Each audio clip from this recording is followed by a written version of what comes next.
Bienvenue à un autre épisode de Tout simplement, le podcast où on parle de la vie après un cancer du sein. Aujourd'hui, je suis toujours accompagnée de Julie. Hein. J'ai plus besoin. Écoute, une année, je pense que je vais arrêter de te présenter, Julie. C'est correct, c'est pour ceux qui commencent. Oui, c'est ça. Écoute, Julie, mon amie, ma co-animatrice, m'amuse. Alors, Julie, aujourd'hui, on reçoit une invitée super intéressante. On a tout le temps des sujets intéressants. Aujourd'hui, on reçoit Marie-Hélène Vaillancourt, qui est coordonnatrice des programmes de soutien à la Fondation Cancer du sein du Québec, parce qu'on voulait parler des programmes. Hein, oui, en apprendre plus, démystifier là, tout ça, parce qu'on sait que ça existe, mais on ne sait pas qu'est-ce qu'on peut faire ou qu'est-ce qu'on peut demander. Là. Tout ce qu'il offre, en fait, comme programme. On connaît l'entité de la Fondation Cancer du sein du Québec. Hein, tout le monde le connaît. C'est indéniable. Mais c'est ça. Aujourd'hui, on voulait discuter avec elle de vraiment creuser tout ce qu'il offre pour que la communauté, pour ceux qui nous écoutent, vous, en fait, vous puissiez vraiment être au courant là, de tout ce qu'ils ont à offrir cette belle fondation-là. Donc, le podcast est présenté par Simplement Moi, une boutique spécialisée de produits post-mastectomie située à Fabreville-Laval, la mienne, et oui. Donc, à la boutique, vous allez pouvoir retrouver, en fait, aussi, c'est une boutique sur rendez-vous, je dois dire, je prends une cliente à la fois. Pour moi, c'est super important de pouvoir suivre l'évolution, de pouvoir me concentrer sur chaque besoin différent. Donc, à la boutique, vous pouvez retrouver les soutiens-gorge de mastectomie, prothèse mammaire externe, les maillots de bain spécialisés, soutien-gorge de compression, foulard de chimiothérapie. Enfin, bref, je pourrais en énumérer beaucoup.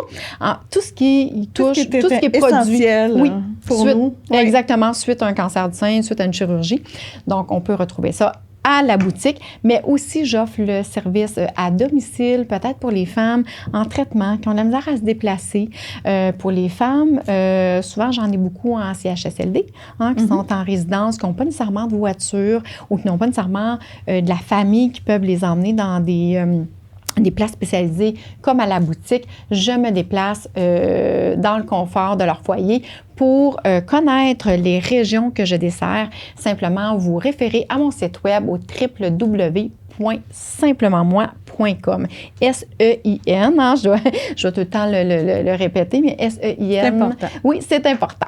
Et Simplement Moi, c'est aussi une boutique en ligne parce que je ne veux pas oublier personne. Donc, les femmes qui demeurent à l'extérieur, qui savent quel soutien-gorge elles portent ou parce que c'est quand même spécifique, hein, Julie, fait que quelqu'un qui voudrait commander parce qu'elles n'ont pas de boutique près, vous pouvez la faire via sur mon site web. Il y a la boutique en ligne que vous pouvez retrouver de multiples produits. Et aujourd'hui, pour celles qui nous écoutent, on vous donne un cadeau. Qu'est-ce qu'on donne, Julie? Oui, en fait, on donne 15 de rabais, Geneviève, à tous les gens qui veulent utiliser le site Internet pour commander sur la boutique en ligne. Comme tu disais, c'est sur le simplementmoi.com. Et le code promotionnel à utiliser, c'est le mot sein, S-E-I-N 15. Donc, c'est assez facile à retenir et c'est très efficace pour se procurer des belles choses. Exactement. Donc, un 15 de rabais pour les produits qui sont disponibles sur la boutique en ligne. Donc, voilà que nous, sans plus attendre, on s'en va rejoindre Marie-Hélène. Bon podcast. Merci.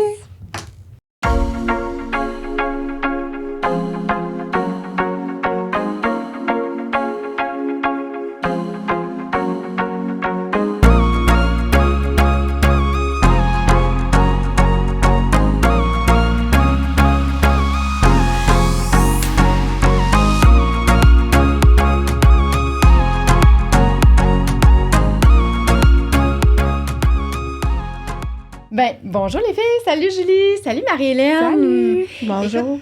Marie-Hélène, qu'on a présentée en début, Marie-Hélène Vaillancourt, tu étais, enfin bref, en fait c'est tout récent, je vais dire tu es, en fait, coordonnatrice des programmes de soutien pour la Fondation Cancer du sein du Québec. Je dis tu étais parce que j'ai su, là, 2-3 jours que tu quittais pour de nouveaux défis. Oui. Donc, merci d'être venue parce que tu aurais pu dire, moi je quitte, donc je ne serai plus pour la Fondation et je pense que tu as honore très bien l'organisation de la Fondation. Donc, merci d'être venu. Bien, ça me fait plaisir. Vraiment. C'est ça, je vais faire des nouveaux défis, mais j'ai la Fondation tatouée sur le Dans le cœur, ça me fait plaisir de venir aujourd'hui. C'est super gentil. En fait, aujourd'hui, tu étais la personne tout indiquée. Aujourd'hui, Julie, on veut parler de la Fondation, mais surtout ce que vous offrez. Parce que on s'entend, la Fondation Cancer du sein du Québec, tout le monde la connaît. Hein? Un homme, femme, enfant, le logo, on le connaît. C'est pas une surprise. Vous êtes très présent dans les médias. Vous avez beaucoup de programmes, beaucoup d'événements associés. On a tous déjà peut-être acheté une lumière rose dans le mois d'octobre pour vos événements, en fait, vos programmes. On appelle ça des programmes de soutien. De soutien, oui. C'est une collecte de dons aussi en même temps quand on achète des... oui, bien en fait, les ampoules, par exemple, c'est un exemple de... Parmi tant d'autres. Oui, c'est ça. Qui permet en fait d'avoir les programmes de soutien, mais aussi de financer de la recherche. Donc, c'est un parmi tant d'autres, finalement. Oui, fait que moi, c'en est un qui me venait à la tête, là, finalement. Puis, fait qu'aujourd'hui, on va vraiment parler de ça parce que moi, j'en parle beaucoup. Les gens vous connaissent, mais ne savent pas nécessairement tous les programmes que vous avez de disponibles. Et vous en avez beaucoup. Oui. En fait, des fois, on en connaît peut-être un ou deux. Moi, j'en ai connu par toi, Julie, parce que tu y as participé. J'en ai connu par certaines de mes clientes. Mais écoute, vous êtes très présent dans plusieurs sphères. Donc, pour commencer, Marie-Hélène, j'aimerais ça Marie-Hélène, je dis Marie-Hélène? Marie-Hélène, ouais, je m'excuse. Je ne vais pas débaptiser. Donc, j'aimerais ça qu'on parle de la mission de la Fondation, vos valeurs et surtout en fait, vous avez des grands axes d'intervention dans lesquels vous interagissez, en fait, que vous êtes présent, plusieurs sphères. Fait que j'aimerais ça qu'on commence avec ça, si tu veux bien. Oui, bien, nos 4 axes, en fait, servent à notre mission, évidemment, là, qui est d'améliorer le taux de survie des personnes atteintes d'un cancer du sein, puis aussi d'améliorer leur qualité de vie, puis la qualité de vie aussi des personnes touchées de près ou de loin, parce que ça peut être aussi les proches aidants, les personnes proches des personnes atteintes. Les enfants, ceux qui sont près de la personne atteinte. C'est ça, on les inclut aussi dans notre mission. Puis l'objectif, bien, éventuellement, c'est qu'on ne meure plus d'un cancer du sein, évidemment. Fait le souhaite, hein? On le souhaite. Ouais. C'est ça, parce que reste que le cancer du sein était déclaré par l'OMS comme étant le plus diagnostiqué au monde l'année dernière. Donc, ça rend vraiment notre mission encore plus importante. Puis, on est axé sur 4 grands axes, oui. Donc, on va avoir de l'éducation, sensibilisation, un peu comme je fais aujourd'hui, un peu comme je faisais à la Fondation, en fait. Plus au niveau des médias, au niveau... même au niveau, tu sais, d'aller rencontrer les gens, la communauté dans les écoles, les entreprises, faire, par exemple, des conférences de sensibilisation, expliquer c'est quoi le cancer du sein, c'est quoi les différents types, parce que des fois, tu sais, on a des idées préconçues, on pense que c'est un cancer qui se guérit bien ou, tu sais, des choses comme ça. Ça dépend quel stade, ça dépend quel type de cancer du sein. Exactement. Fait que, tu sais, nous, on va sensibiliser les gens à cette réalité-là, aux différentes réalités que les personnes touchées vont vivre. Fait que ça, c'est un de nos axes. On va aussi avoir tout ce qui est recherche. Donc, on va investir dans la recherche, le développement pour améliorer les traitements de cancer du sein. On va investir dans de la recherche québécoise. Donc, on est un des seuls organismes, en fait... Vous faites affaire avec des médecins, des scientifiques, en fait. C'est ça. On va financer des projets de recherche qui vont permettre, par exemple, de découvrir des nouveaux traitements, mais aussi d'améliorer la qualité de vie. Fait que ça peut être aussi... c'est justement de rendre les traitements moins invasifs ou d'avoir des nouvelles techniques de chirurgie. Donc, ça peut être très large. Ça peut même être dans l'amélioration du dépistage aussi. Parce que ça aussi, ça a un impact. Plus on arrive à dépister tôt ou à mieux aussi comprendre avoir un diagnostic plus précis, bien, ça peut permettre aussi de mieux parce que ça arrive de plus en plus jeune, hein? Tout à fait, vraiment. D'ailleurs, on va en reparler tantôt, mais je pense que vous voulez viser aussi les femmes de plus en plus jeunes pour ça fait partie sensibiliser effectivement Exactement. À tout ça.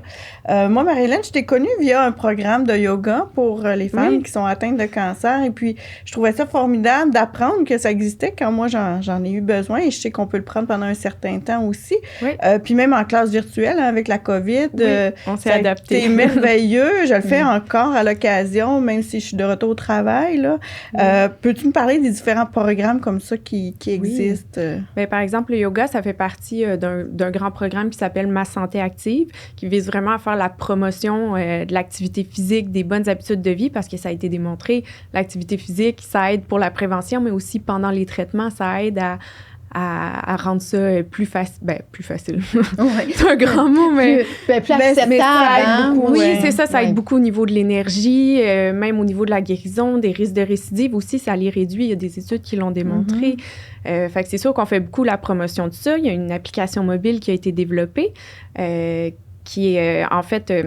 les femmes peuvent le télécharger, les hommes aussi, s'il y a un homme à terre, évidemment. Le 1%. Il faut les inclure, hein? Faut être inclusif aujourd'hui.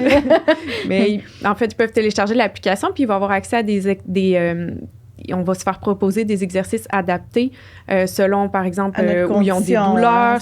Exactement. Si on a l'infodème, par exemple, moi, j'ai la mienne, là, puis je sais qu'ils me suggèrent des exercices qu'on peut faire, puis d'autres, peut-être, qui sont plus à prescrire au moment où je suis en réaction. Ça permet de s'adapter selon aussi si on est plus fatigué, parce qu'on aurait eu un traitement la veille, par exemple. Fait que ça permet de rester actif.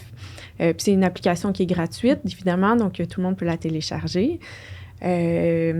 Sinon, on a aussi d'autres programmes. Par exemple, on a la clinique virtuelle qui avait été développée à la base pour répondre à un besoin des femmes qui terminent un traitement puis qui se retrouvent à avoir plus de soutien de leur équipe médicale parce que, elles sont plus vraiment dans le réseau puisqu'elles sont considérées comme en rémission. Puis là, mais des fois, ils vont avoir des questionnements quand même. Ils vont avoir des inquiétudes. Vous sentez souvent un peu laissé à vous autres mêmes, hein, du moment on que vous avez le vide rendu là, tu sais, parce qu'on était tellement entourés, comme tu dis, par l'équipe médicale qui nous suivait pas à pas.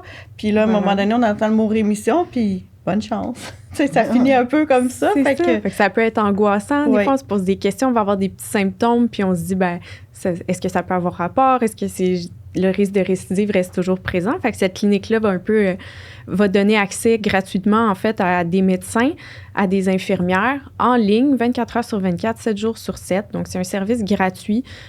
C'est pas compliqué pour s'inscrire. On va en ligne, on remplit le formulaire. Puis, si on a eu un diagnostic depuis 5 ans ou moins, on est éligible. Puis, si on a accès à un ordinateur, une tablette ou un téléphone intelligent.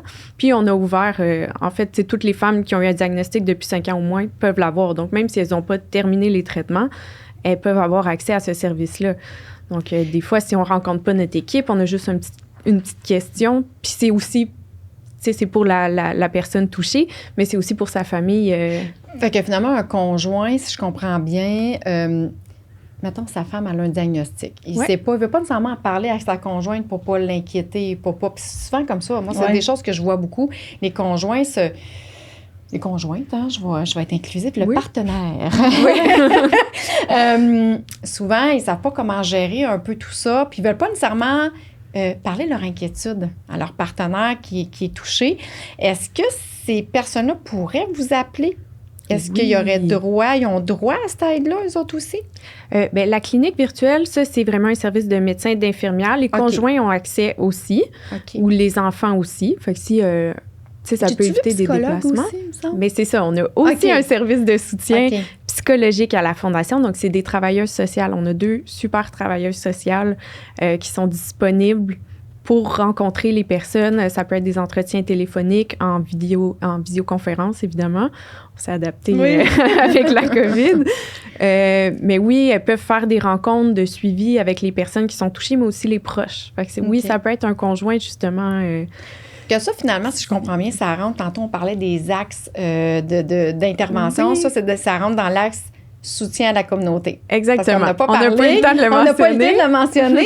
Fait que ça pourrait faire partie de cet axe-là, en fait, soutien à la communauté. C'est bien ça? Oui, donc c'est tous les programmes de soutien, en fait, qu'on développe. Font partie de cet axe-là, de soutien à la communauté. Donc, c'est notre petite communauté rose. De soutien, de support, en fait, pour les personnes atteintes. Je vais dire les personnes. Je suis portée à dire les femmes atteintes, mais il faut oublier ça. Il y a des hommes. Puis même, on va dire les personnes touchées pour englober encore plus. Parce que des fois aussi, la personne, quand elle est en rémission, elle est plus atteinte, mais ça reste qu'elle est touchée quand même par la maladie d'une certaine façon. En fait, c'est que les personnes alentour peuvent être touchées sans nécessairement que ça soit touché par la maladie, mais touché indirectement parce que ça l'atteint. C'est une nouvelle, c'est une maladie à gérer. Veut pas que ça soit de l'intérieur, de l'extérieur. Souvent, on a des questionnements. C'est de l'inconnu. C'est de l'inconnu. Comment gérer, comment supporter le plus efficacement possible. Parce que des fois, on ne sait pas quoi dire, on ne sait pas quoi faire. Puis souvent, cet axe-là ça englobe plusieurs services, finalement, là, de supporter ces gens-là. Puis, il y avait aussi défense des intérêts. J'aimerais ça que tu me dises, j'ai lu ça, mais je ne comprenais pas, moi, cet axe-là que vous interrogiez. C'est un peu d'être la voix des personnes qui sont touchées par le cancer du sein. Donc, ça va être en siégeant sur différents comités, sur différents... en étant un peu les porte-parole des personnes touchées auprès du gouvernement, auprès d'autres organisations. Donc, de vraiment amener les enjeux sur la table dans les discussions pour que les personnes touchées par un cancer du sein soient représentées, soit que leurs enjeux soient inclus. Donc, c'est tout simplement ça. On essaie d'être présent un peu dans tout l'écosystème québécois où ça peut avoir un impact. Peut-être une décision ou peut-être un nouveau programme qui pourrait être accepté par le gouvernement pour que vous pourriez venir. Peut-être le programme des prothèses maman, c'est un exemple où vous avez siégé pour militer pour la cause dans le sens-là ou? Spécifiquement, ça pourrait être auprès de différents comités, ça peut être auprès d'institutions universitaires, des choses comme ça. C'est ça, c'est vraiment d'apporter la voix, les enjeux des personnes touchées sur la table. Donc, vous êtes la voix des femmes, des personnes atteintes finalement. Oui, c'est ça. Vous êtes au front de dire voici comment ça se passe de l'autre côté. Oui, c'est ça. C'est un peu ça. Donc, si on pense... à repenser le système de la santé, d'essayer d'apporter notre voix là-dedans, puis de dire, voici, nous, comment ça nous touche, puis qu'est-ce qu'on pourrait faire pour améliorer. Donc, c'est un peu ça. On essaie de défendre les intérêts, ça des femmes touchées.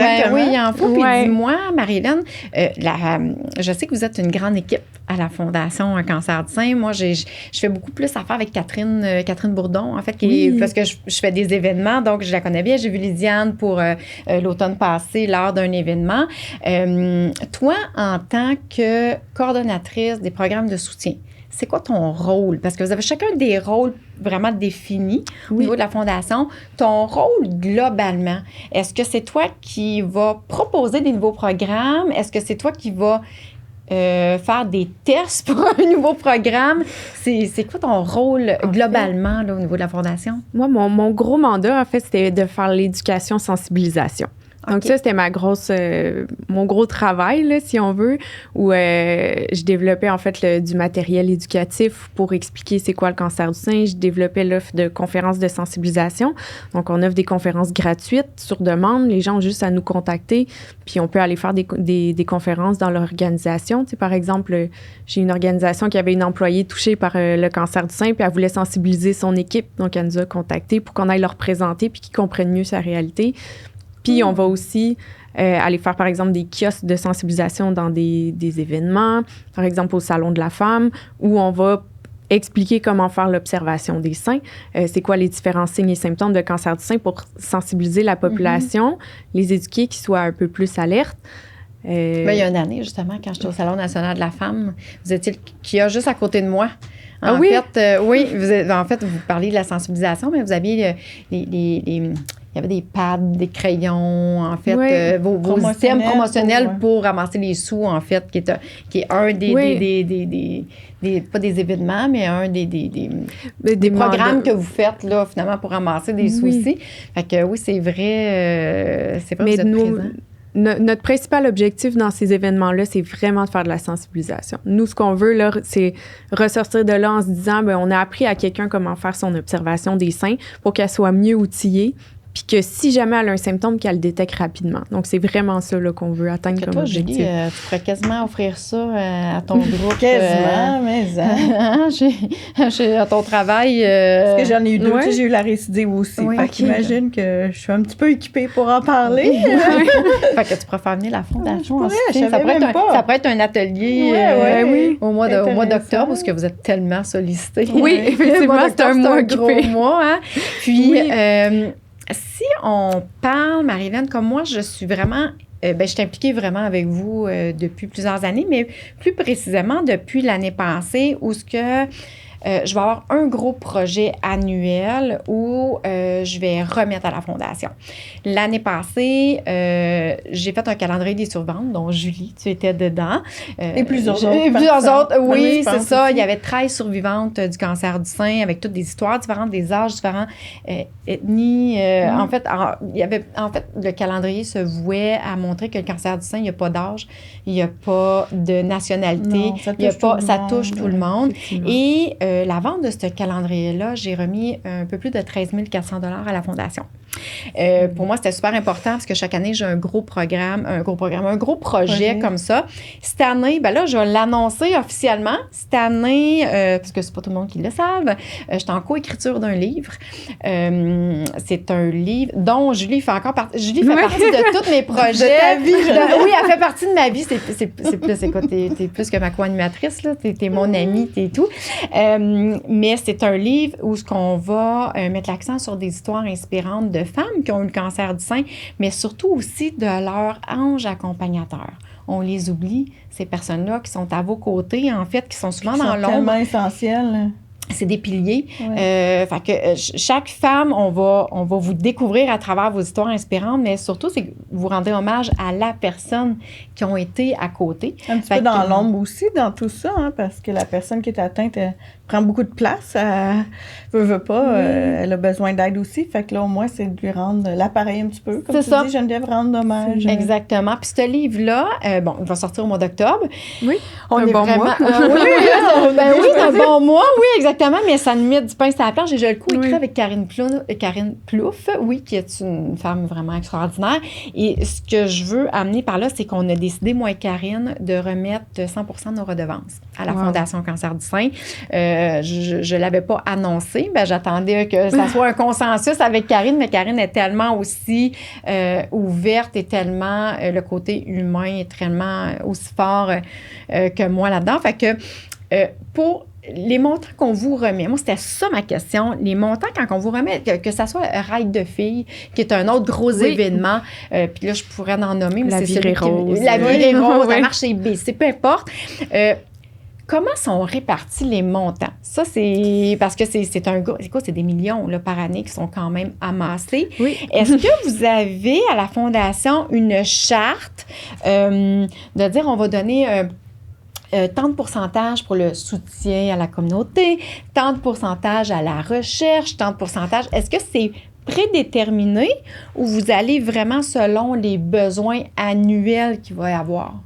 C'est ça, c'est ma question. Puis on me pose la question. Oui, on va réévaluer les besoins, effectivement, mais généralement, je dirais que c'est pas moi là, qui définis les pourcentages. Oui. Fait, je peux pas vous donner des chiffres précis, mais généralement, je vous dirais que la majorité, donc à peu près la moitié, peut-être un peu plus, des dons vont être réinvestis dans de la recherche au Québec. On a des super chercheurs québécois qui font vraiment avancer la recherche justement en cancer du sein. Donc, il y a une grosse partie qui est investie là-dedans pour améliorer la qualité de vie, pour améliorer les traitements. Des fois, ils sont un petit peu dans l'ombre. On a l'impression qu'on n'en entend pas parler, mais ils travaillent vraiment fort. Oui, puis... c'est grâce à eux si la recherche avance. C'est ça. Si le pronostic est aussi bon aujourd'hui, puis que le taux de survie s'est autant amélioré avec les années. On parle quand même d'un taux de survie à 5 ans d'environ 89 % pour un diagnostic de cancer du sein, ce qui est quand même assez élevé puis qui s'est amélioré. Tu sais, si on regarde les statistiques aussi, avant, c'était une femme sur 31 qui mourait du cancer du sein. Maintenant, c'est une femme sur 34. Donc, tu sais, ça s'est amélioré quand même grâce à la recherche. Fait qu'on a une grosse partie qui s'en va là-dedans. Après ça, on a un pourcentage, tu sais, le reste est réparti dans le soutien, justement, améliorer les programmes, tu sais, de vraiment répondre aux besoins des personnes pour améliorer la qualité de vie. Pendant les traitements, mais aussi pour faire de la prévention, ben ça, c'est un autre pourcentage qui va être réparti aussi pour faire de l'éducation, de la sensibilisation, parce que le dépistage, la prévention, ça reste la clé aussi pour améliorer le taux de survie. Plus on le détecte tôt, plus on peut réagir c'est facile à traiter. Puis souvent, on a plus de chances, en fait, que les traitements soient moins agressifs, que ce soit un peu plus facile. Plus on retarde, là, évidemment, plus on a de risques que ce soit plus agressif comme traitement. Donc, c'est un peu... j'ai pas de chiffres précis, mais c'est un peu comme ça. Non, puis j'imagine, tu sais, comme là, les 2 dernières années, on était dans une pandémie. J'imagine que aussi ça a dû affecter beaucoup, puis tout, peut-être reconsidérer la façon dont vous avez distribué, parce que là, j'imagine tout était virtuel. Fait que il a fallu s'adapter. Un budget qui a dû être mis plus sur le virtuel pour développer ce côté-là, parce que là, ça a été comme un peu, OK, on peut plus faire de présentiel, il y a des choses qu'on peut plus faire, donc j'imagine que quand on parle d'adaptation, c'est un peu ça aussi, là. L'aide était de plus en plus... Je pense, si je ne me trompe pas, l'aide a été en croissance du fait que il y avait plus de présentiel, la pandémie était là, il y avait du délestage, il y a eu des arrêts de chirurgie pendant 2 mois. Le besoin psychologique a dû se faire sentir peut-être vraiment plus au niveau des appels, peut-être au niveau des psychologues qui sont très durs à avoir aujourd'hui. Oui. Là. J'ai regardé un reportage, je pense que c'est hier ou avant-hier, puis un homme, avant d'avoir rendez-vous, c'est une attente de 6 mois, là. Sauf que quand tu as un besoin psychologique, des fois, c'est maintenant. Ça ne peut pas attendre, c'est ça. Non, c'est ça. Fait que, mais tu sais, il y a une crise là, dans laquelle les besoins étaient très forts. Fait que j'imagine, c'est ça. L'argent amassé sert justement à réinjecter dans des programmes, j'imagine, plus... Il a fallu s'adapter, c'est certain. Mais en fait, ça nous a permis justement... d'améliorer un peu notre offre de service puis de nous adapter à la nouvelle réalité. Par exemple, le soutien psychologique, avant, on faisait des rencontres en personne, mais nos travailleurs sociaux se sont rapidement adaptés pour offrir des rencontres en virtuel. Donc, ça n'a pas trop arrêté l'offre de service. Le yoga aussi, c'est un bon exemple. Avant, on les donnait seulement en présentiel. Oui, tout à fait. Puis là, on a ouvert l'offre virtuelle, puis on va la maintenir. Puis des fois, il y en a qui s'en inquiètent. J'espère que vous allez garder les cours en ligne, mais je les rassure, toutes les femmes qui nous écoutent, qui sont inscrites au cours, on va maintenir les cours en ligne parce qu'on le voit que ça a un effet bénéfique puis que ça répond à d'autres besoins. C'est pour nous parce que, un exemple, quand tu viens d'avoir ta chirurgie, ça ne te tente pas de t'habiller le matin pour t'en aller à ton cours de yoga. Tu n'as pas cette énergie-là. Mais de rester en pyjama, ou des fois, je trichais, j'avais le bas de pyjama puis le haut correct. On a toutes fait ça. C'est ça. En Zoom, on était bien en haut puis le bas de pyjama en bas. C'est ça, mais je faisais mon cours comme ça. Ça évitait le déplacement puis ça faisait tellement un bien-être exceptionnel. Puis ça permet de socialiser aussi parce que nous, on se plug avant, puis on parle entre nous, tu sais, fait que tu découvres des gens qui vivent la même chose que toi. C'est facilitant, en tout cas, puis on se donne nos petits trucs, puis tout ça, là, tu sais, fait que je suis bien contente d'apprendre ça aujourd'hui, Marilyn. Oui, beaucoup de personnes vont être... Puis ça nous permet aussi d'avoir une offre... d'ouvrir l'offre un peu plus en région, de réfléchir aux enjeux justement d'accès aux soins, d'accès au programme, puis d'aller un peu plus loin. Elle n'a peut-être pas de programme là-bas, puis elle ne fera pas un 4 heures de route. Avec le virtuel, on a ça. Puis, on est en train aussi on organise notre forum annuel. Justement, ça fait partie de mes tâches. Donc, on fait toujours un forum à chaque année sur les avancées en cancer du sein. Donc, c'est un forum scientifique, mais vraiment dédié autant aux professionnels de la santé qu'au grand public pour leur permettre d'avoir accès aux plus récentes avancées, de comprendre qu'est-ce qui se fait en ce moment en cancer du sein. Avant, c'était à Montréal en présentiel. Maintenant, on l'a ouvert en virtuel. Donc, tout le monde y a accès. Puis, on le voit que les gens sont contents de pouvoir assister à ça. Oui, parce que la communauté est vraiment intéressée par ce qui se fait. Puis, c'est vraiment une communauté très riche qui veut participer à ça, qui veut avoir son mot à dire dans ce qui se passe en cancer du sein. Donc, vraiment, en le vivant, c'est que vous avez probablement des suggestions, des propositions aussi. Oui, puis les personnes amènent un point de vue que nous, on n'a pas nécessairement parce qu'on ne le vit pas, c'est ça. Donc, c'est super riche d'avoir accès à ça puis de pouvoir améliorer nos programmes aussi. Puis, juste avant... faites pas parce qu'il y a plusieurs fondations. Vous ne touchez pas le soutien financier. Oui, on a un programme d'aide financière. Oui, on ne l'a pas mentionné. Non, mais ça, c'est important parce que moi, je connais beaucoup plus Kelly Shire, qui est une autre fondation que les gens me parlent plus. Mais honnêtement, j'aimerais ça qu'on en parle avant qu'on passe au programme et tout ça, en fait, de plus les campagnes. Mais ça, c'est un soutien financier parce qu'on s'entend, là, perte financière, on arrête de travail, les coûts qui augmentent. Les coûts de médication ou quoi que ce soit. En moyenne, pour un ménage, là, les coûts liés à un cancer du sein vont augmenter mensuellement d'environ 300 $ pour un ménage. Donc, quand même, ça a un impact sur le budget, considérant qu'il y a des personnes qui vont voir leur revenu diminuer. Selon si elles ont accès à une assurance invalidité ou pas, ça peut être un enjeu important. Quelqu'un qui n'a pas d'assurance invalidité avec son employeur, par exemple, va avoir seulement accès aux 15 semaines d'assurance salaire, ce qui n'est pas beaucoup, considérant que le traitement, c'est beaucoup plus que 5 semaines, 15 semaines. Minimum un an. Ça dépend des situations, mais souvent, c'est ça, oui. C'est pas loin d'un an. C'est un package deal d'1 an. Là. Il y a des gens qui se retrouvent justement avec beaucoup moins de revenus. Donc, la Fondation, c'est sûr qu'on ne peut pas pallier à ce manque-là, mais on essaie, à notre façon d'offrir un petit...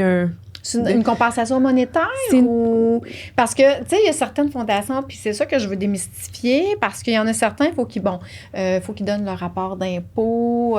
Ils ont vraiment des aides. Pour être éligibles, puis ils ont beaucoup d'informations personnelles. Puis suite à ça, ils vont allouer un montant pour les aider, mettons, pour... il y en a certaines même qui payaient comme une partie du loyer, une partie d'un compte d'hydro. Ou le transport pour aller aux rendez-vous médicaux. Dans le temps, il y avait les stationnements. Là. Maintenant, ils ont réglé ça dans les hôpitaux. Ça coûtait extrêmement cher. Puis des fois, pour les vêtements de post-mastectomie, parce que c'est pas tout le temps couvert. Vous autres, c'est à quel niveau? C'est un montant forfaitaire, en fait. Donc, c'est vraiment... la personne va être éligible selon son revenu. Donc, on a déterminé des plafonds salariales selon si la personne est en couple avec ou sans enfant. Il y a différents plafonds, puis vous allez tous pouvoir le voir sur notre site web. Puis après ça, la personne peut remplir un formulaire en ligne. Puis si elle est éligible selon son revenu, elle peut soumettre une demande aux 6 mois. Donc, ça peut aller à 2 fois par an. Puis on va attribuer un montant forfaitaire qui peut aller de 250 à 1 000 $ selon la situation de la personne. Donc, une situation familiale ou une maman qui a à supporter, mettons. Ou un cancer du sein métastatique aussi, où là, les coûts sont plus élevés sur le long terme. Donc, ça aussi, on va offrir un plus gros montant. Donc, oui, parce que ça fait partie de... Tantôt, on parlait des programmes yoga. J'ai vu qu'il y avait le cancer du sein métastatique, que vous faites du développement au niveau du... Parce qu'on en parle de plus en plus, malheureusement. Pour ceux qui ne savent pas, un cancer métastatique, on s'entend, il y a une fin de vie. En fait, on n'a pas de date. Par contre, c'est des métastases, en fait, qui se sont propagées ailleurs que dans un sein. Exact. Souvent qui atteignent des organes vitaux. Comme souvent, ça va être les os, le foie, les poumons et le cerveau. C'est ça. Fait que ils ont pas... J'aime pas dire qu'ils ont une date butoir, mais dans le sens qu'ils savent que ils ont peut-être pas encore... C'est incurable, c'est ça. Donc, ça se contrôle selon... Mais ça va vraiment dépendre de la personne. C'est ça. Ils ne savent pas, mais parce que la recherche avance. Il y en a qui peuvent vivre très longtemps, assez confortable. Je pense à Nathalie Prudhomme, je pense que ça fait 7 ans. Plusieurs années, ça fait plusieurs années que je dis, puis je veux dire, ça fait quand même, il y en a que c'est plus rapide, mais je veux dire, c'est ça va tellement dépendre de la personne, mais c'est que c'est des enjeux différents. Tu sais, des fois, ils vont se sentir un peu exclus parce que les personnes qui ont un stade 1, 2, 3 où le pronostic va être meilleur, elles savent qu'elles vont guérir, qu'elles vont avoir une rémission. C'est pas le même discours que pour une personne qui a un cancer du sein métastatique où elle sait qu'elle est prise avec la maladie, il faut qu'elle apprenne à vivre avec. Puis, tu sais, comme tu dis, il va y avoir une date de fin, on ne sait pas quand. Souvent, ils ont des bucket lists, eux autres. Oui, puis ils essaient des nouveaux programmes, des nouvelles choses pour, améliorer leurs conditions autant que possible. Là, mais c'est d'autres enjeux, puis elles se sentent des fois pas tout à fait incluses dans ces discours-là, donc elles avaient besoin d'avoir leur espace à elles. Puis de pouvoir en discuter de leurs propres enjeux, de discuter de fin de vie, ça en fait partie. Elles ont besoin d'en parler. C'est pas tout le monde qui est à l'aise avec ça, mais c'est important pour elles d'en parler. Fait qu'on a développé ce programme-là, en fait, pour leur créer un espace pour qu'elles puissent discuter entre elles. Donc, c'est sous différentes formes. On a un groupe Facebook qui s'appelle le Club Stade 4, où elles peuvent aller... accéder au groupe. Accéder au groupe, exactement. Puis discuter entre elles de différents enjeux. De leur peur, de leur inquiétude. Ça peut être ça. Tous ces sujets-là, j'imagine, il faut s'adhérer, il faut répondre à des questions pour être éligible, j'imagine, dans le groupe. Il suffit d'avoir un cancer du sein métastatique. C'est ça, exactement. Puis, pour être en réseau là, fermé. Là, oui, c'est ça. De gens qui vivent les mêmes choses que nous. Oui, puis tu sais, on va essayer de donner de l'information sur différents aspects. Tu sais, comment parler de la maladie à ses enfants. Comment l'amener, ça dépend de l'âge. Hein? Ça dépend de l'âge. Fait. Déjà, d'annoncer un cancer du sein à un enfant de 3-4 ans versus 10-12 ans, c'est pas le même discours. Fait que, encore plus, j'imagine, avec un cancer métastatique où on parle d'un décès potentiel. Éventuel, je dis pas potentiel, mais éventuel. Ça peut être difficile à expliquer. Que vous avez un groupe pour... Oui, puis une fois par mois, il y a un club jasette virtuel qui se fait. Donc, il se faisait en présentiel avant, mais avec la pandémie, on s'est adapté. Donc, maintenant, ça se fait en virtuel à tous les mois. Puis les femmes peuvent proposer des thèmes qu'elles veulent aborder, qu'elles ont envie de discuter entre elles. Elles s'inscrivent. Puis là, il y a une rencontre avec notre travailleuse sociale, Cécilia, qui anime la discussion. Puis là, elles peuvent discuter là, librement de leurs enjeux, sans tabou, sans... C'est ça. Fait que c'est un espace. Je trouve ça vraiment bien parce c'est que, essentiel. Parce que le cancer du sein, il était comme, j'imagine, catégorisé dans une catégorie avant, mais c'est vrai que les besoins d'une femme qui a un cancer métastatique, c'est pas les mêmes. C'est différent. Les enjeux, comme tu dis, puis les craintes, c'est ça. Fait que, je trouve ça bien. On mettra le lien dans le... oui, tout à fait. Si je ne me trompe pas, Marie-Hélène, la Fondation existe depuis à peu près 25 ans, c'est ça? Oui. Je sais que vous avez fait beaucoup de choses en 25 ans. Vous continuez d'innover. Il n'y a pas plus de 2 semaines, je voyais votre nouvelle campagne sur les réseaux sociaux, puis je vais la lire, si tu permets, parce que j'ai trouvé ça tellement beau comment c'est apporté. Moi aussi, je l'ai trouvé ça très drôle, très... En fait, par l'humour, souvent, c'est là où on accroche les gens. Je vais te laisser la lire, Julie, parce qu'il y a plusieurs versions. Hein, oui, moi, celle que je pense que j'ai vue, là, qui m'a touchée beaucoup, c'était le tricot, c'est pas juste pour les matantes, le cancer du sein non plus. Observe tes seins, t'es pas trop jeune, tu sais. Fait puis j'ai pas encore 50 ans, fait que je me considère pas comme une matante non plus. Puis je me disais, waouh, c'est donc bien le fun aujourd'hui de parler comme ça parce que les anciens programmes ou les choses sont faites qu'à partir de 50 ans, t'es supposé te poser cette question-là. Mais dans la réalité des choses, on sait que c'est vraiment plus tôt que ça. Et il n'y a pas d'âge. Là, je veux dire, j'ai rencontré une femme, une jeune adolescente qui avait 15 ans qui a eu le cancer du sein. Là, fait que ça veut rien dire l'âge, là. Non. C'est plus rare, c'est sûr, mais ça reste une réalité. Une réalité, une possibilité, malheureusement, du moment que tu as des glandes mammaires. Hein? Exact. Voilà. Puis oui, tu sais, on passe par l'humour, puis le but, c'était d'accrocher les gens pour qu'ils viennent écouter notre message, en fait. Bien, ça a marché, en tout cas. Oui. Mais est-ce que tu te rappelles les autres? Parce qu'il y a dans... avec le contexte de ma tante, là, il y avait... sur la poterie. Il y avait la poterie, le tricot, puis la broderie. La broderie, puis ça, en fait, des loisirs qui reviennent à la mode, que les jeunes, en fait, aujourd'hui, finissent par faire. Puis, tu sais, le thème ma tante était vraiment pas péjoratif. C'est plus, justement, il n'y a pas d'âge au cancer du sein. C'est un peu ça qu'on voulait dire. Puis, tu sais, oui, à partir de 50 ans, c'est vrai qu'on est plus à risque. C'est pas pour rien que le programme québécois de dépistage en cancer du sein envoie une lettre à tous les 2 ans à partir de 50 ans. À partir de 50 ans, à moins qu'il y ait un cas familial, là, finalement. C'est ça. Ou l'on peut adapter. Ou la tante, dans la exact. Famille, mais reste qu'entre 30 et 49 ans, de tous les cas de cancer dans cette tranche d'âge-là, c'est le cancer du sein qui est le plus diagnostiqué. Donc, on parle de 23 des cas des cas de cancer vont être un cancer du sein dans cette tranche d'âge-là. Puis 17 des décès par cancer vont être attribués au cancer du sein entre 30 et 49 ans. Donc, c'est quand même des gros chiffres. Puis c'est ça qui est choquant, en fait, dans les statistiques qu'on voit. Fait que nous, ce qu'on veut, c'est sensibiliser les jeunes femmes à dire « Attends pas 50 ans. » Exactement. Puis c'est pas... Ça veut pas dire que vous allez développer un cancer, aller faire des mammographies. C'est pas ça. C'est apprenez à faire votre observation des seins, rester à l'écoute. L'autopalpation. Oui, puis c'est même plus large que ça, tu sais. Là, ça, c'est mon... c'est ton rôle. C'est mon domaine, Mais oui, tu sais, c'est vraiment faire toute l'observation des seins. Donc, on parle plus d'auto-examen des seins seulement. Fait que oui, on va penser à chercher la masse, mais des fois, à cet âge-là... Exactement. Il y a d'autres signes et symptômes qu'on ne connaît pas. Oui. C'est ça que tu nous dis, d'être à l'écoute de notre corps. Puis dans mon cas, je les ai trouvés par moi-même les 2 fois, là, tu sais. Fait que c'est mais il y en a beaucoup, Julie. Oui, moi, en 10 ans de pratique que je fais des consultations avec mes clientes, je dirais que la majorité m'ont tout dit...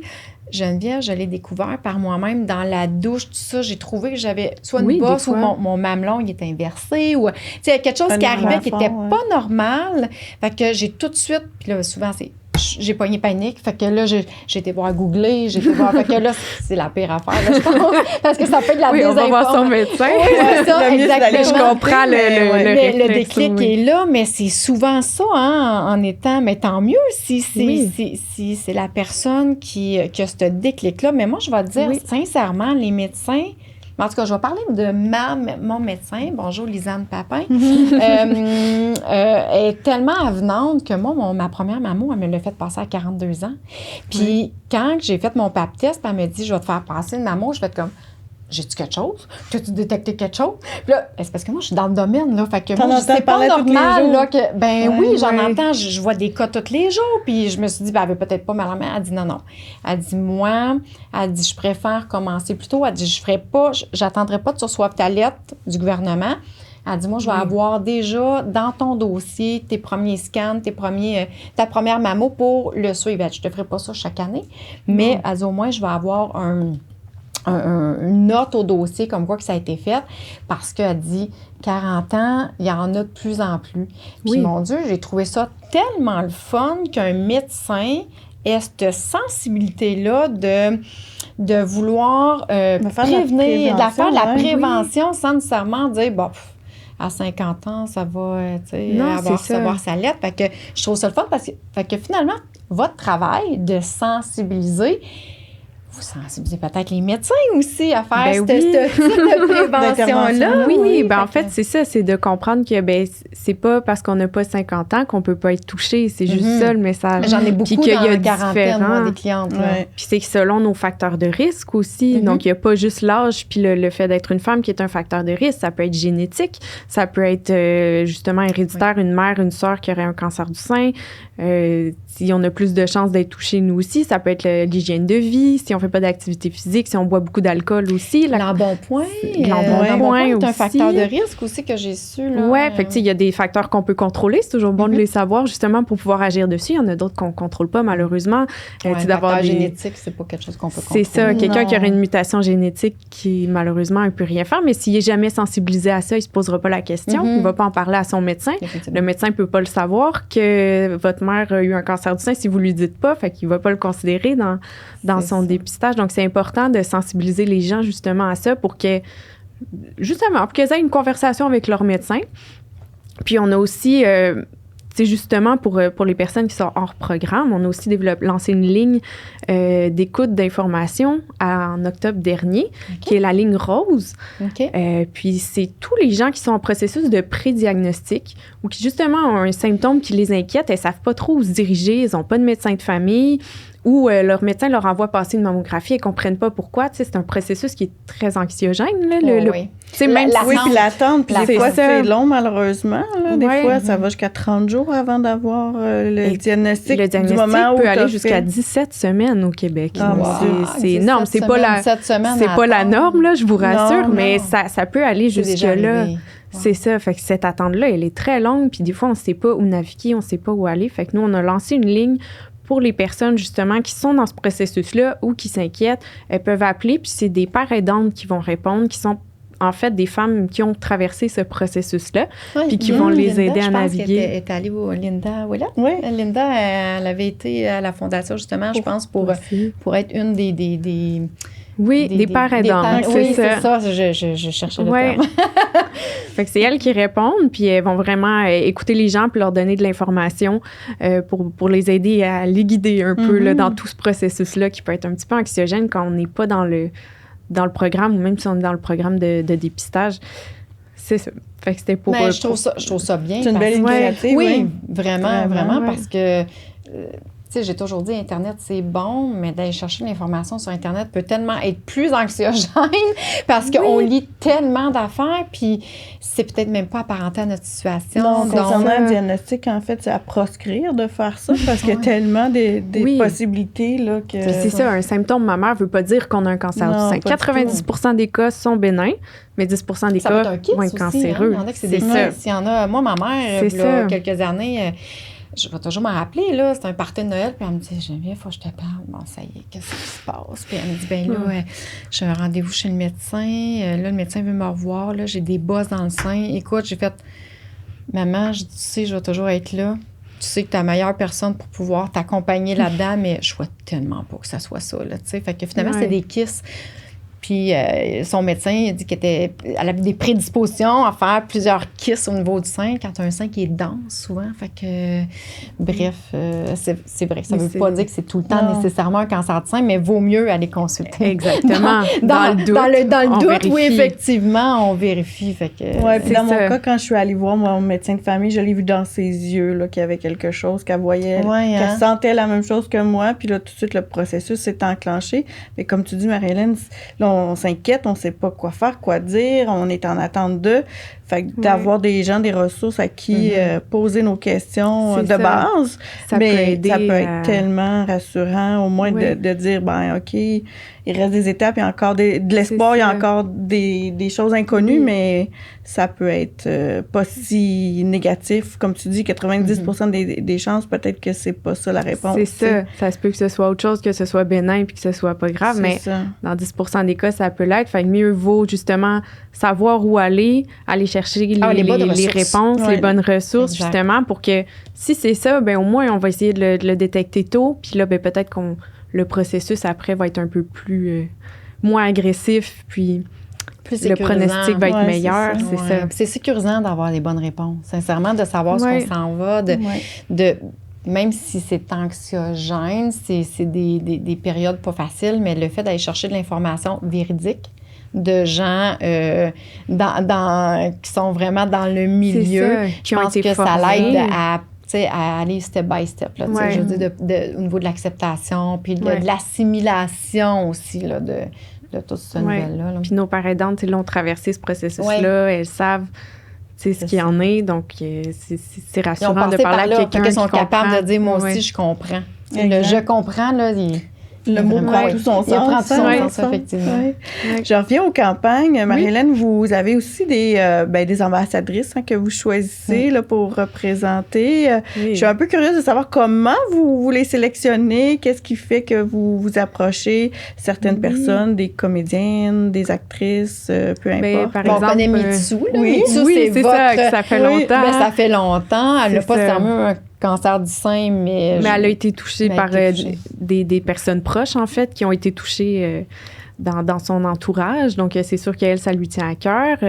Puis dans le cadre de notre campagne, justement, pour les plus jeunes, ça nous prenait une porte-parole qui représentait cette tranche d'âge-là. Fait qu'on est allé vers Sarah Maud Beauchesne, qui est... Elle est réalisatrice. Elle a fait des... Réalisatrice, un peu comédienne aussi. Elle a fait une série Fourchette.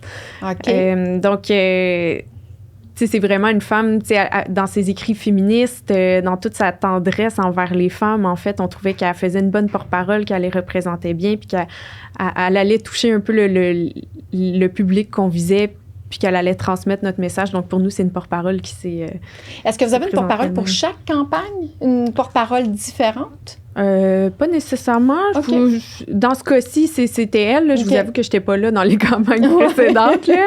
Mais oui, pour celle-là, c'était ça. Mais sinon, on a aussi des ambassadrices qui sont des bénévoles, en fait, à la Fondation, qui, elles, vont nous représenter, par exemple, dans des conférences, des événements, ou qui vont être vraiment des survivantes de cancer du sein qui vont témoigner.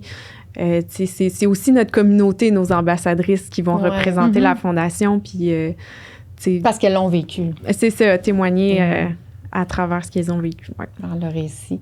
Puis, dis-moi, Marie-Hélène, une femme qui a un diagnostic de cancer du sein, elle ne sait pas vers où se tourner, elle ne sait pas par où commencer. Moi, je le vois souvent, là, c'est souvent une douche froide. Hein? L'annonce, c'est comme un... Souvent, il y a quelques années, on voyait la personne qui basculait par en arrière. C'est vraiment ça. Là. Est-ce que c'est mieux de communiquer avec la Fondation via courriel ou c'est mieux de vous appeler? Parce que chaque situation est différente. Chaque inquiétude doit être différente. En fait, la base est la même, mais je veux dire, il doit y avoir des avenants différents pour chacune. Est-ce que c'est mieux d'avoir le premier contact par courriel, de vous écrire ou d'appeler la Fondation pour expliquer un peu nos besoins, que ça soit psychologique, que ça soit... Parce que pour vous autres, vous pouvez le diriger aux bonnes places, au bon programme?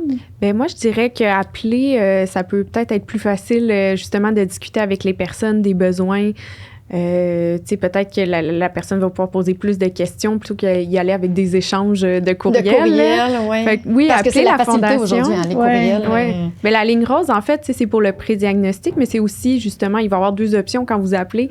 Tapez 1, puis vous allez parler de pré-diagnostic, mais tapez 2, vous allez parler plus à nos travailleuses sociales qui, elles, vont pouvoir guider vers les bonnes ressources. Donc, elles sont vraiment là pour ça. Elles font du soutien psychologique, mais elles font aussi de l'écoute de l'information. Puis elles ont tout un guide de ressources qui sont disponibles pour les personnes touchées selon les différents besoins. Donc, soit elles vont référer vers nos programmes, mais ça peut être aussi des organismes locaux ou les services que les CLSC peuvent offrir. Donc, elles sont vraiment formées. En fait, elles sont formées par vous pour répondre à... Les travailleurs sociaux, ils ont une formation de travailleurs sociaux. En fait, les personnes qui répondent à la ligne rose. Oui, la ligne rose, en fait. Les pères aidants qui répondent au pré-diagnostic. Pourquoi j'ai tout le temps mère aidante, mais c'est père aidante? Oui, elles sont formées par la Fondation. Oui, elles ont reçu une formation. Mais sinon, il y a nos travailleurs sociaux qui s'occupent des personnes qui ont reçu un diagnostic. C'est ça. Qui, elles, vont les guider. Sont rendus dans leur cheminement, j'imagine. Exactement. Sont à tout moment, quelqu'un peut appeler, c'est ça. Peu importe où elle est dans le diagnostic, que ce soit avant ou même après. Là. Quelqu'un qui angoisse à cause de son retour au travail après un cancer du sein peut appeler, elle va avoir des services avec nous. Là. Oui. Wow. Il y a aussi le site Internet web qui est très bien fait, qui a beaucoup d'informations, qui nous ramène aussi à d'autres liens pour ce sujet-là précisément, mais qui est très informatif, qu'on peut consulter. Les campagnes sont dessus. Hein, d'ailleurs, les campagnes, les événements. Oui, il y a tous nos événements, tous nos programmes sont là aussi. Vous êtes très transparent d'ailleurs, parce que tout ce que vous redonnez, vous le mettez sur le site. On a donné tant, on a remis tant pour telle activité. Je pense que pour vous, c'est dans vos valeurs d'être authentique, transparente avec la communauté. Fait que ça, je trouve ça vraiment très beau comme fondation, là, d'être aussi transparente. On est au service de la communauté, ça, c'est sûr. On a nos rapports d'impact qui montrent tout ce qu'on a fait dans l'année aussi. C'est possible d'aller le consulter. Fait que notre site web a beaucoup d'informations. N'hésitez pas à aller le visiter. Puis, on va mettre toutes les références, justement, dans le podcast d'aujourd'hui, Marie-Hélène, pour que les gens puissent naviguer avec tout ça. Puis nous, on a eu la chance d'aller vous voir dans vos bureaux aussi. On a été impressionnés de voir qu'il y avait autant de personnes qui travaillaient. Même si on est en temps de COVID, là, on n'a pas vu tout le monde, mais on est allé remettre des sous pour un autre événement, en fait, parce que ça fait comme 2 ans qu'on a des événements ensemble, qu'on remet des sous. Fait que, mais c'est tout le temps très chaleureux d'aller vous visiter dans vos bureaux. Puis je tiens à le dire parce que vous êtes comme une famille. Puis c'est ce qu'on ressent quand on va dans les bureaux. Puis c'est pour ça que, pour moi, c'est mes événements, mes projets, je redonne à la Fondation. En fait, pour moi, c'est un donner au suivant, mais c'est aussi parce que vos valeurs sont en lien avec les miennes. D'être authentique, d'être vraie, d'être transparente. Fait que, bravo. Puis je pense que dans ton prochain mandat, ils vont être très chanceux de t'avoir parce que tu es très dévouée et la Fondation était très chanceuse de t'avoir aussi. Mais c'est vrai que c'est une belle famille, puis vraiment tout le monde, toute l'équipe de la Fondation, quand quelqu'un rentre là, c'est ça, c'est parce qu'il respecte les valeurs puis parce qu'il a à cœur la cause. Donc, c'est vraiment une super équipe, une belle famille, comme tu dis. Vraiment, ça se transparaît. Fait que, merci beaucoup encore d'être venue, Marie-Hélène, d'être venue nous parler un peu plus. On sait un peu plus, là, ce que la Fondation fait. Puis, comme Julie disait, dans tous les cas, on va mettre tous les liens, puis on parlera tantôt, mais tous les liens possibles. On parlait tantôt de la ligne pour les femmes qui ont le cancer métastatique. Des fois, ça peut être plus difficile d'aller... il est facile, là, votre site web, mais des fois, il y a tellement d'informations qu'on ne sait pas où aller cliquer. Fait que tout ce qu'on a discuté dans le podcast, on va le mettre en lien ou on va le retrouver dans la biographie, en fait, dans la description du podcast aujourd'hui. Donc, ça va être plus facile pour les femmes qui nous écoutent là, d'aller chercher l'information. Puis la ligne est quand même facile à retenir. C'est 1-855-561-ROSE. Rose. Le rosier, là, c'est bon. Pink en anglais, donc... C'est pas trop compliqué à retenir. Écoute, on va le mettre. S'il y a une question, c'est ça. On peut appeler là. Parfait. Puis c'est disponible pour les gens là, qui sont touchés de près ou de loin.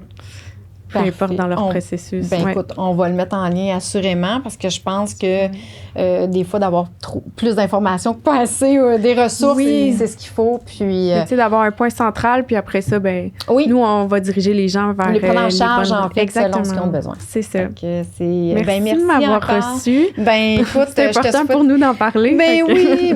Nous autres, c'était vraiment important de te recevoir, de recevoir vraiment la fondation parce que, je suis très impliquée avec eux, mais c'est surtout de transmettre, notre podcast, moi puis Julie, ce qu'on veut, c'est transmettre de l'information et on veut sensibiliser beaucoup les gens, fait que je pense que c'est une mission accomplie aujourd'hui.